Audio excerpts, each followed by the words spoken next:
Senator Irfan Siddiqui نے دعویٰ کیا کہ پاکستان کے سوا دنیا میں کہیں نگراں حکومت کا تصور نہیں۔ سینیٹ کے اجلاس میں اظہار خیال کرتے ہوئے عرفان صدیقی نے باور کرایا کہ پیپلز پارٹی اور نون لیگ نگراں حکومت کا نظام ختم کرنے پر متفق ہیں۔ سوال کیا کہ صوبوں میں 14 اور وفاق میں 7 ماہ کی نگراں حکومتیں کیسے آ گئی؟ جو کیئر ٹیکرز ہیں ان کی کوئی گنجائش نہیں ہونی چاہیے، اس لیے کہ دنیا ان تجربوں سے آگے نکل گئی ہے۔ بنگلہ دیش میں یہ تجربہ تھا، وہاں بھی ختم کر دیا گیا۔ پاکستان از دا اونلی کنٹری جہاں کیئر ٹیکرز کا رواج اب تک ہے۔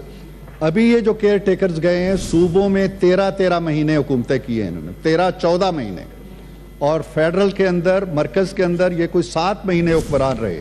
یہ کون سی کیئر ٹیکرز ہیں؟ کون لوگ ہوتے ہیں؟ کہاں سے آ جاتے ہیں پھر غائب ہو جاتے ہیں؟ تو یہ تجربہ ہم نے جیسے اپنے منشور میں، جس پہ پیپلز پارٹی بھی ایگری کرتی ہے اور ہم بھی کرتے ہیں، ہم اس پہ سٹریس کریں گے کہ یہ کیئر ٹیکرز کا جو نظام ہے یہ اب لپیٹ دیا جائے۔